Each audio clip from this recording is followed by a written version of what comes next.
On s'est dit ce serait bien pour le spectacle, uniquement pour le spectacle, hein, on n'est pas en formation syndicale non plus, d'avoir un bouquin à vous faire connaître qui recenserait à peu près clairement un truc simple pour comprendre le droit du travail, parce que c'est un truc qui est peut-être volontairement assez compliqué, du genre qu'on nagerait dedans.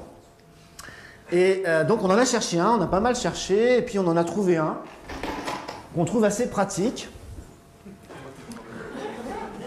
Très pratique à transporter. En fait, c'est un bouquin où il y a toute la liste de nos droits.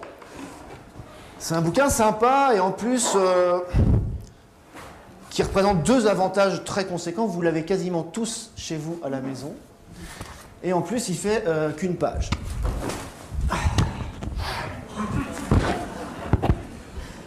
Alors, c'est le seul livre où on lit uniquement directement la fin. Et où on a en gros rien à battre de tout ce qu'il y a avant.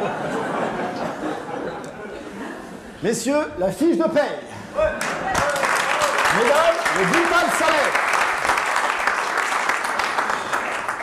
Alors vite fait, on va essayer de découvrir cette petite bête-là ensemble. Ce qu'on aime bien, nous, dans une façon de lire sa fiche de paye, ce serait la liste de tous les droits auxquels vous cotisez, d'accord? Tous les droits auxquels vous cotisez et qu'on va parcourir vite fait, bien fait. Vous pourrez lire la vôtre ce soir en rentrant. Mesdames et messieurs, du haut de cette fiche de paye, un siècle de bagarre vous contemple. On va commencer par un truc assez simple. Donc c'est la mienne, hein, novembre 2009. Combien je gagne? Hein?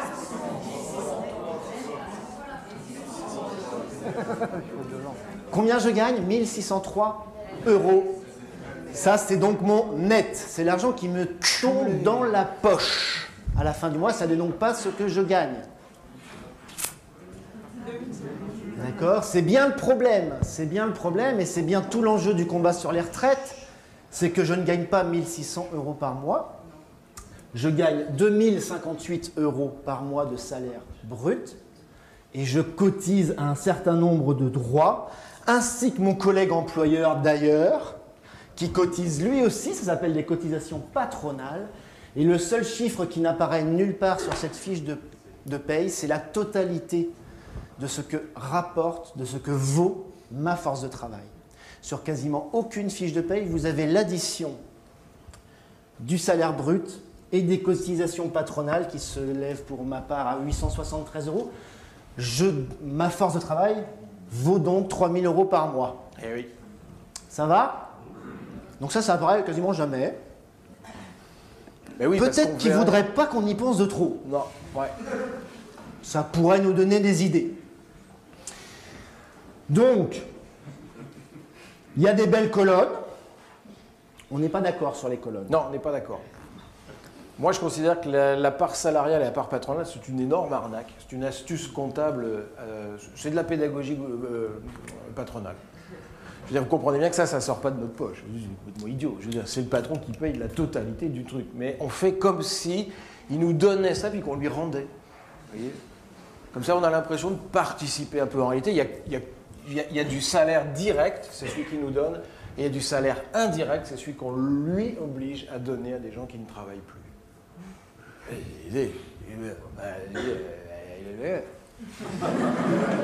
Alors pas du tout, hein, puisque là, il y a un très bon exemple, c'est la CSG-CRDS, une invention de Rocard. Donc vous pouvez commencer une petite liste hein, dans la soirée. C'est facile, vous dites Rocard à chaque fois. Vous verrez, ils sont dans vachement de partis différents. Hein. Et donc ça ne devait pas durer très longtemps. Bon, ça n'a pas commencé à 8 points quand même, ils ont commencé plus bas. Et donc vous remarquez que la répartition entre cotisation salariale et patronale est particulièrement avantageuse pour le salariat. C'est-à-dire qu'on a tout dans la gueule. Hein. Et donc moi je trouve qu'il y a une très grosse différence entre les deux colonnes. C'est que là, les 161 €, je ne les ai pas dans la poche à la fin du mois. On les retire de mon net. C'est-à-dire que j'en assume seul la totalité. Si elle était répartie, ou mieux, qu'elle était à la totalité de la charge patronale, hein, de l'autre côté de la colonne, eh ben, j'aurais un net qui serait de 161 € supérieur à la fin du mois.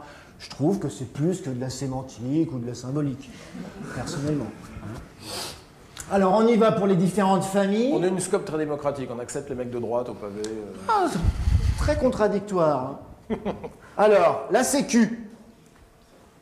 Tout le monde connaît bien la Sécu. L'idée, c'est de vérifier nos droits ensemble. Les droits qui sont issus du salaire. Vous vous rappelez la Sécu?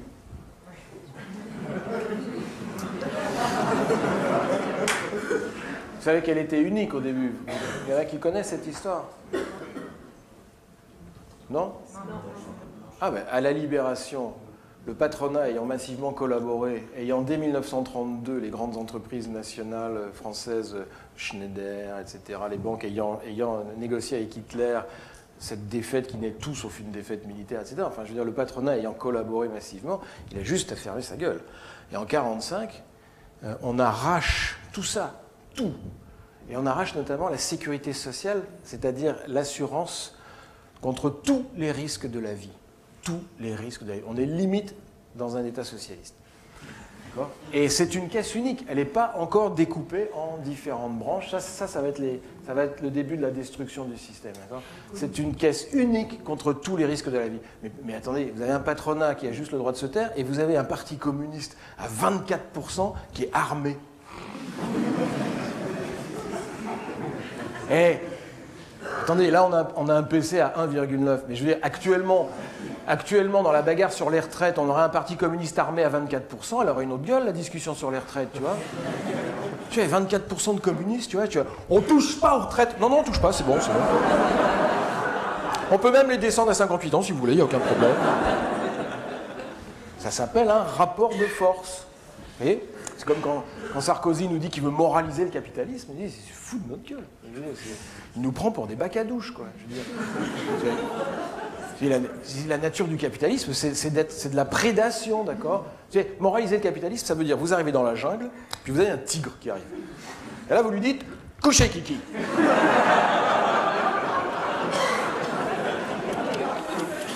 C'est le tigre, il recule si t'es sur un éléphant avec un pétard comme ça et un parti communiste à 24%. Tu vois, Donc l'assurance maladie. Attends. Vous savez combien d'attaques a connu la sécurité sociale depuis qu'elle est créée? Combien de destructions, de rognages, de détricotages? Combien? Oh, ce serait tranquille, ça ferait une cinquantaine. Ça ferait que 50. 88. Vous savez à quand remonte la notion de trou de la Sécu? Vous savez, le trou de la Sécu. 80, 81, 76, 47. La première fois qu'on parle du trou de la Sécu, 1947. Donc c'est un truc un peu usé, quoi. Ah, il marche toujours. Alors maintenant, ils mettent abyssal à côté, ça fait le trou de la Sécu. Abyssal de la sécurité sociale, mais bon, ça tient quand même encore la route. Mais bon, ils nous l'attaquent. Alors comment ils nous l'attaquent? D'abord, ils nous l'ont divisé en branches, donc, d'accord? On cotise donc séparément à chacune de ces branches. L'assurance maladie, ça tout le monde voit à peu près, médecins, médicaments, hôpitaux. Donc évidemment, ça attaque dur, ça fait pas mal de temps, puisqu'on enlève les médicaments, de moins en moins, pas tous, ça va plus cela. Et puis surtout, il y a vraiment une attaque spéciale en direction des classes populaires, puisque avec leur putain de 1 euro par visite là, et de 50 centimes par boîte de médicaments, vous ne pensez pas que ce n'est pas des classes moyennes comme moi qui allons être gênés le plus. D'accord? Donc les classes moyennes laissent passer. Ceux que ça vise vraiment, c'est les gens qui seraient susceptibles de réellement défendre la sécurité sociale, parce qu'eux en ont vraiment besoin. Ce n'est pas les riches qui ont besoin de la sécu. Ils vont toujours se payer le médecin, il n'y a pas de problème. Donc c'est pas mal comme attaque, tu vois, c'est bien visé ce truc-là. Ça passe comme une lettre à la poste et ça fait vraiment du dégât. Parce que tous ceux qui n'ont pas la CMU, donc qui n'ont déjà pas de poste payé une mutuelle, ils ne vont plus pouvoir aller aux soins. Et là, ils auront gagné. Parce que si on ne défend pas les droits qu'on a, on voit bien déjà comment ils sont bien lancés. Hein. Donc ça, c'est la maladie. Donc la totalité du personnel hospitalier en France est payée sur cette ligne. La totalité du personnel hospitalier. Quand Sarkozy arrive au Guilvinec et qu'il dit « je vous enlève des charges sociales », on ferme l'hôpital de Carré dans les mois qui suivent. Et les marins disent « on a gagné, on n'a plus de charges sociales ». Je voudrais qu'ils aient besoin d'aller à l'hosto. L'assurance vieillesse. Donc ça, c'est la Sécu, c'est la branche retraite de la Sécu, d'accord? On va y venir tout à l'heure. On va y passer un petit peu de temps tout à l'heure. Donc, juste remarquer un petit peu les sommes. Hein. 137 € pour le salarié, 204 € pour l'employeur. Donc là, on a déjà 340 quasiment. Et on a aussi la retraite complémentaire. Je fais un petit saut dans la fiche de paye. La retraite complémentaire, Arco, enfin, Ircantec si vous bossez pour l'État, tout ça. Hop, alors là, j'ai 78 € et 117 € tous les mois. 500 € tous les mois. Je dégage 3000 € de salaire. Sur l'ensemble de ces 3000 €, il y a 500 € qui financent les retraites. D'accord? C'est pour ça que ça marche. Enfin, on va revenir tout à l'heure. Alors, les allocations familiales. Ah! Tout le monde voit ce que c'est, les CAF, les caisses d'allocations familiales. D'après vous, combien de droits, combien d'allocations différentes existent-ils et auxquelles vous avez droit? Est-ce que vous pouvez dire un chiffre? Combien d'allocs à la CAF? Combien d'allocs différentes? Qu'est-ce que vous connaissez? Le logement, parents isolés, ça n'existe plus mais c'était remplacé. Le RSA, c'est un revenu de solidarité active. Yes. Les handicapés, ça fait 4. Ouais. Les allocations pour les enfants, donc quand on a 2, 3, voilà, ok. Ça fait 5. Donc il y en a 27. 27? Si vous en connaissez que 5, il y en a 21 que vous n'avez pas utilisés. Donc vous allez sur le site de la CAF et vous regardez tous les droits qui existent. Il y en a qui sont assez récents, qui sont assez mal connus, l'accompagnement des personnes en fin de vie, puis des trucs qui sont très peu connus, comme les aides au déménagement, comme les aides à l'installation avec les premiers équipements de nécessité. Si tu n'as pas de machine à laver, tu vois, pour sortir de l'esclavage du laver, bon hop, tu as le droit de t'équiper. Bon. Donc il y a plein d'allocs, mais qui ne sont pas toutes connues. Accident du travail, on passera primement. Ça, c'est quand tu te pètes sur ton lieu de travail. Alors là, tu n'as pas les 50 centimes, les 1 € là. Là, tu es bien pris en charge. Là, c'est plus. Tu débourses rien, tu n'as même pas besoin d'avoir de mutuelle. L'accident du travail, ça marche encore très bien. Évidemment, il l'attaque aussi. Et puis, il y a un gros problème, c'est la déclaration de l'accident. Donc là, si vous connaissez des gens qui n'ont pas déclaré dans les temps, alors maintenant avec Internet, quand même, il faut mettre un peu plus de mauvaise volonté qu'avant, parce qu'avant, il fallait avoir le formulaire, machin, tout le monde, personne ne l'avait. Donc là, maintenant, si jamais l'employeur ne déclare pas l'accident de travail, c'est quand même lui qui est responsable de prendre en charge les coûts. D'accord, mais si Karim se pète en ski, est-ce que c'est un accident du travail? Je veux dire, tu vois,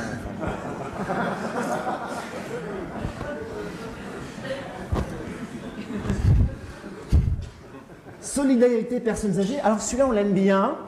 C'est le préféré de Gaël. Ah non, c'est la réduction de filon, ton préféré. Solidarité personnes âgées, donc c'est la nouvelle branche dépendance qu'ils ont tout de suite commencé à attaquer avant d'avoir fini de l'installer. Donc c'est la saloperie du lundi de Pentecôte, hein, pour que tout le monde suive, d'accord? Alors remarquez bien, on est en novembre 2009 et donc je cotise par le biais de mon employeur à hauteur de 6 €. Hein. Il n'y a pas beaucoup de lundi de Pentecôte au mois de novembre, on est d'accord? Okay.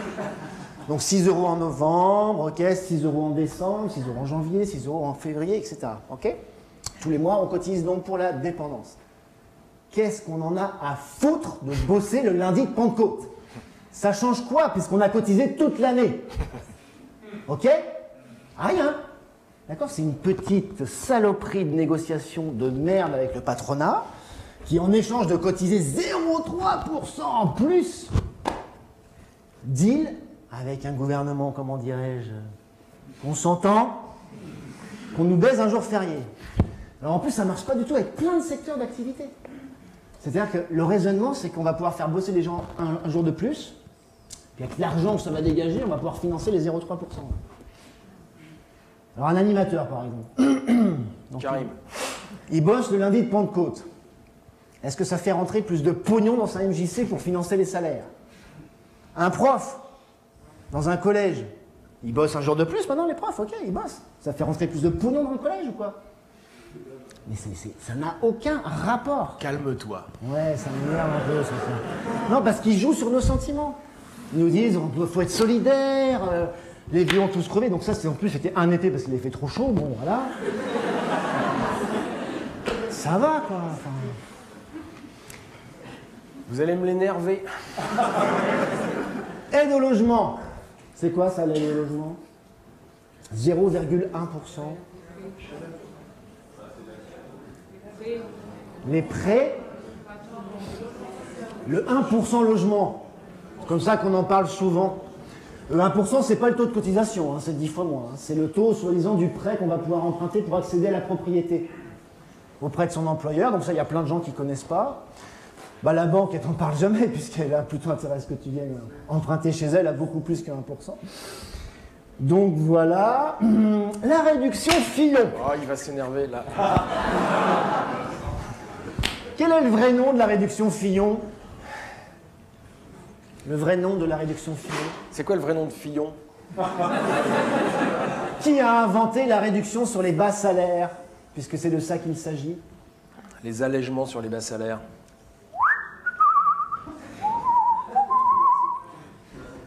Martine Aubry. Bien. Petite liste. Donc Aubry, elle lance les abattements sur les bas salaires, les allègements sur les bas salaires, et donc le principe est complètement con. Ça, c'est vraiment un trou à salaire, mais ça marche trop bien. Si tu es près du SMIC, mon gars, plus tu es près du SMIC, plus le patron, il a une aide sur toutes les cotisations de sécu qu'on vient de voir. D'accord? Moi, je touche 2058 € de salaire brut. J'ai encore une aide de 39 € par mois qu'on enlève de ce que doit cotiser mon employeur pour lui soulager un petit peu puisqu'il a des bas salaires. Déjà, voilà le raisonnement. Alors, deux conséquences assez rapides. Le mec n'a pas du tout intérêt à augmenter les salaires. Plus il s'éloigne du SMIC, non seulement plus il va payer de salaire, plus il va cotiser, et en plus il va perdre des aides. Tu penses, c'est tout de suite ce qu'il fait, gars, c'est sûr. Pour un employé à Auchan, à Carrefour, à ce que vous voulez, un smicard, par employé, ça représente 249 € d'allègement pour Carrefour. Par salarié et par mois. S'ils ont intérêt à les engager à plus que le SMIC. Ça fait un putain de paquet de pognon. Vous comprenez le raisonnement. Le raisonnement est un raisonnement généreux. C'est de dire on va inciter à employer, bien sûr. Vous comprenez l'astuce? Non, si on fait des réductions comme ça, les gens vont engager. C'est toujours pareil. Ça joue sur la corde sensible. En réalité, l'obsession du capital, mais ça c'est depuis 2 siècles, c'est la modération salariale. C'est de ne surtout pas augmenter les salaires. Si vous avez écouté l'émission de Mermet sur la synarchie, je suis désolé pour cette société secrète dans les années 20 avec les grandes entreprises françaises, la Banque de France de l'époque recevait tous les gouvernements avant qu'ils soient nommés pour leur faire promettre qu'ils allaient avoir une politique de rigueur et ne pas augmenter les salaires. Et donc l'obsession du capital, c'est d'accord. Qui c'est qui a pété les salaires, qui a arrêté l'augmentation de salaire en 82? 83. Allez, 83, on a été de gauche 2 ans, on peut se garder 2 ans. Delors. Mais alors il n'a pas appelé ça le gel des salaires, hein, parce qu'on serait tous descendus à la rue. Il a appelé ça la désinflation compétitive. Non à la désinflation compétitive.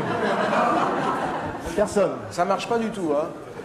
Non, au bloc, cache des salaires, ça rime, tu vois. Non, à la désinflation compétitive, tu vois. Bon. L'assurance chômage, d'accord? J'aime bien ce nom.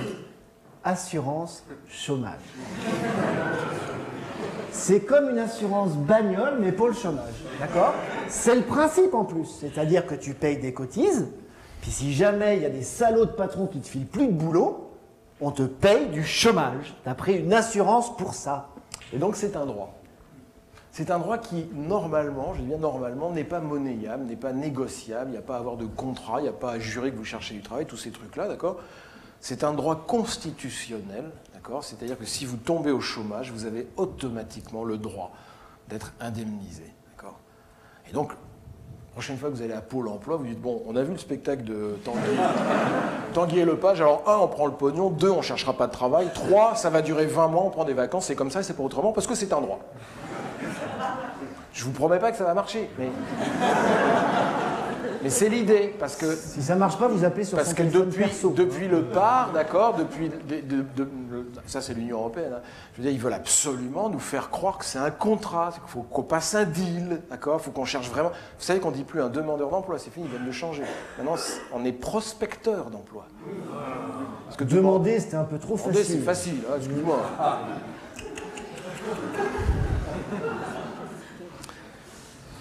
Et donc là, il l'attaque, celui-là. Hein. Il l'attaque sévère, ça fait vraiment un moment que ça dure. Donc là, il y a eu les 3 offres qu'on peut pas refuser. Il y a la durée qui change tout le temps. Il te manque 50 heures avant, tu perds 6 mois. Enfin, c'est vraiment un droit qui est attaqué. Il est trop emblématique du travail libre, comme les retraites. Comme par hasard, même objectif, même importance stratégique et beaucoup d'efforts là-dessus. Ça paye du travail libre, vous êtes d'accord, hein? C'est grâce à ces cotisations du travail subordonné qu'on paye du travail libre. D'accord? Donc là, il y a... Hein? Oh. Oh. Oh. Franchement, sérieux le jeu. Est-ce qu'il y a un lisseur de queue de poire pour...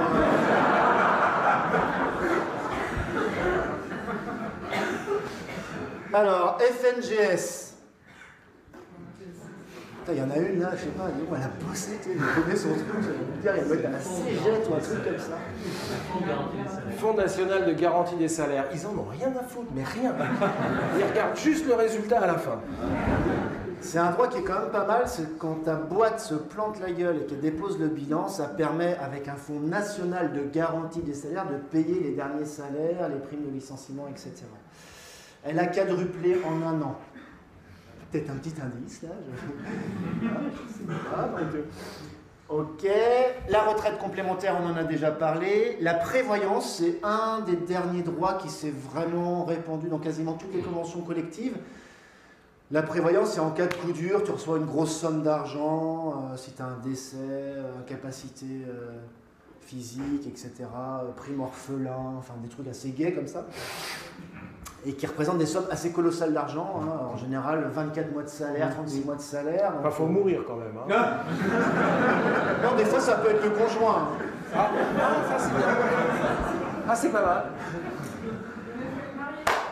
Ah oui, faut être marié. Faut être pas marié. juste. Faut être marié et il faut lui faire croire que les champignons qu'on accueillis. Pareil, hein, si l'employeur ne cotise pas au système de prévoyance qui est prévu par votre convention collective, il est quand même obligé de payer cette fameuse somme de 36 mois de salaire, par exemple, sur ses propres fonds. Hein. Si vous connaissez quelqu'un, un petit coup de fil syndical s'impose.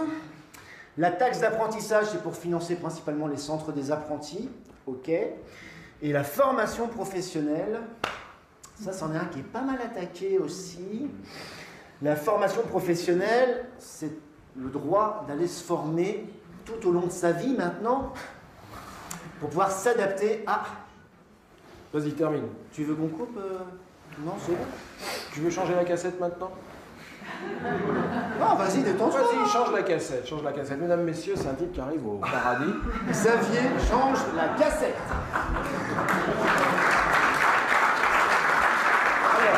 Alors, la formation professionnelle, un droit assez important donc qui vous permet de partir en formation avec pas mal d'innovations depuis 2004 avec un accord signé par la CEG, mais aussi la CEG, enfin tout le monde, l'a signé. En 2004, il a notamment créé une petite saloperie, le DIF, le droit individuel à la formation, qui est une espèce de non-droit en fait. Hein.